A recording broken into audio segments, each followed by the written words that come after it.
Dugaan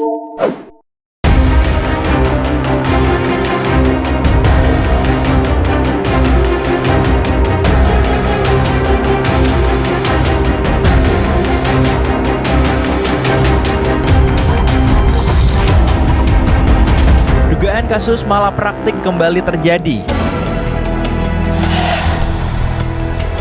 Kali ini bayi yang masih berusia 8 bulan menjadi korban malapraktik di rumah sakit di Palembang, Sumatera Selatan. Jari kelingking bayi tersebut terpotong gunting saat hendak membuka selang infus akibat kelalaian perawat. Peristiwa itu bermula ketika Suparman membawa bayinya yang demam tinggi ke Rumah Sakit Muhammadiyah Palembang pada Jumat 3 Februari lalu. Bayi tersebut pun harus menjalani perawatan dan dipasang selang infus. Namun ternyata selang infus bayi AR tersumbat sehingga ibu bayi memanggil perawat untuk membenarkan infus tersebut.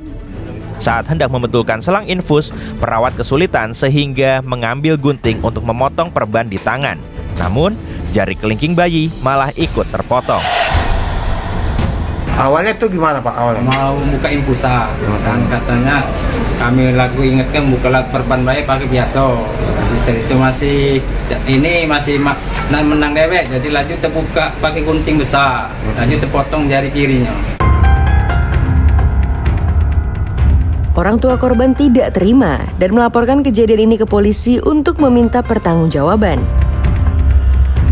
Sementara itu, pihak rumah sakit langsung meminta maaf dan berjanji bertanggung jawab dengan mengoperasi jari kelingking korban. Bayi berusia 8 bulan itu yang sebelumnya menempati ruang kelas 3 rumah sakit juga kini telah dipindah ke ruangan VIP untuk menjalani perawatan. Kita ketemu langsung dengan bapak dan ibu dari si pasien. Jadi memang terjadi komunikasi yang baik antara pihak rumah sakit dengan PWM. untuk kondisi si pasien sudah mulai membaik apa gimana Pak? Jadi memang kondisi pasien masih dalam perawatan dan ada penilaian ulang di besok hari di hari ketiga pasca perawatan. Perawat yang diduga menjadi pelaku juga telah dinonaktifkan rumah sakit, namun proses hukum terus berlanjut. Polisi telah menetapkan perawat yang diduga menjadi pelaku sebagai tersangka karena syarat dugaan kelalaian. Perkara dilihat daripada alat bukti yang ada, keterangan saksi, kemudian juga dari bukti petunjuk dan bukti surat, kita naikkan dan menetapkan salah satu tersangka berinisial DN.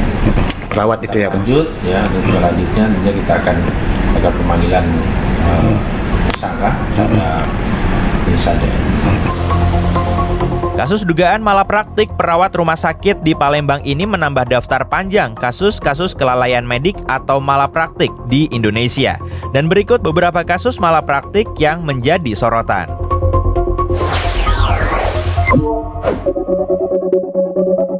Eva Rida jadi korban dugaan malapraktik salah operasi kaki. Eva Rida Simamora kini hanya bisa terduduk di kursi roda. Ia diduga menjadi korban malapraktik Rumah Sakit Murni Teguh Memorial Medan, Sumatera Utara. Hal ini bermula sekitar 2 bulan lalu. Eva mengalami kecelakaan motor hingga menyebabkan kaki kirinya sakit. Kondisi Eva diperparah dengan ia jatuh di kamar mandi rumahnya di Sibolga. Sejak awal di rumah sakit, hanya kaki kirinya yang diperiksa oleh tim dokter. Namun, alangkah terkejutnya sang suami saat melihat justru kaki kanan Eva yang dioperasi. Biasanya sesuai SOP sebelum melakukan tindakan operasi, kita itu sebagai pasien harus mendapatkan informed consent, yaitu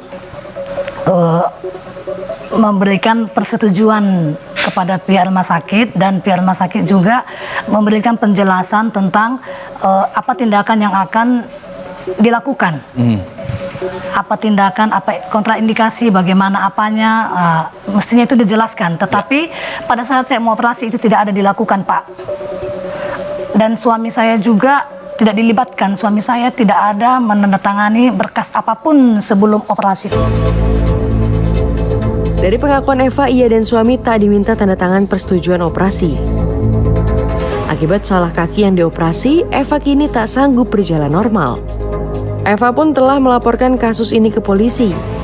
Eva yang juga berprofesi sebagai bidan ini juga meminta pertanggungjawaban rumah sakit yang kini telah menyebabkan kedua kakinya tidak lagi bisa berjalan dan duduk di kursi roda.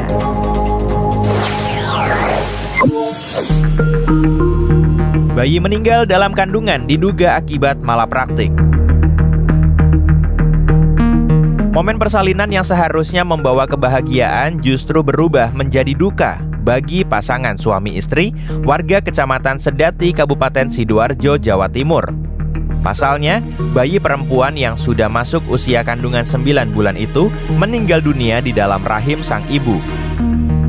Menurut keterangan pasien, usai diperiksa dokter spesialis kandungan di salah satu rumah sakit ibu dan anak di Sidoarjo, dokter tersebut bukannya menangani persalinan, justru meninggalkan pasien dengan alasan keluarga sang dokter meninggal dunia.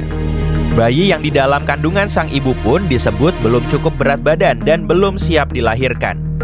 Penanganan medis pun diakui pasien dilanjutkan hanya bersama perawat dengan diberikan obat penahan kontraksi sampai diketahui bayi tersebut meninggal dunia di dalam kandungan. Keluarga memutuskan untuk melaporkan kejadian ini ke pihak kepolisian. Dokter tersebut dilaporkan ke polisi atas dugaan kasus kelalaian dan malapraktik yang menyebabkan seorang bayi meninggal dalam kandungan saat hendak bersalin.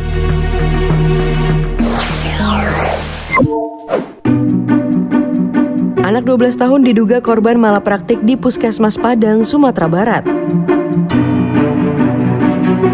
Seorang ibu di Padang, Sumatera Barat mempolisikan pihak Puskesmas Ulak Karang, Padang.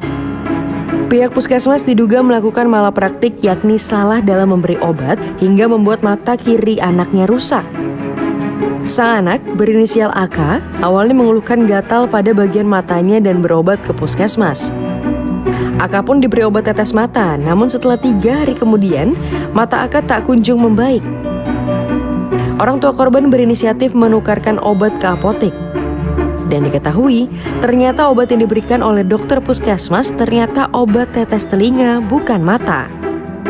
Orang tua AK kini menuntut pertanggungjawaban puskesmas. Pihak keluarga didampingi LBH Padang juga membuat laporan ke Polresta Padang serta Ombudsman Perwakilan Sumbar. LBH Padang juga meminta Dinas Kesehatan dan Kementerian Kesehatan untuk menjatuhkan sanksi administrasi ke puskesmas. Karena akibat kelalaian tenaga medis, sang anak terancam mengalami cacat seumur hidup. Sementara itu, Kepala Puskesmas Ulak Karang Padang mengatakan pihaknya sudah memberikan sanksi kepada petugas puskesmas tersebut. Pihaknya juga secara pengobatan sudah memberikan bantuan.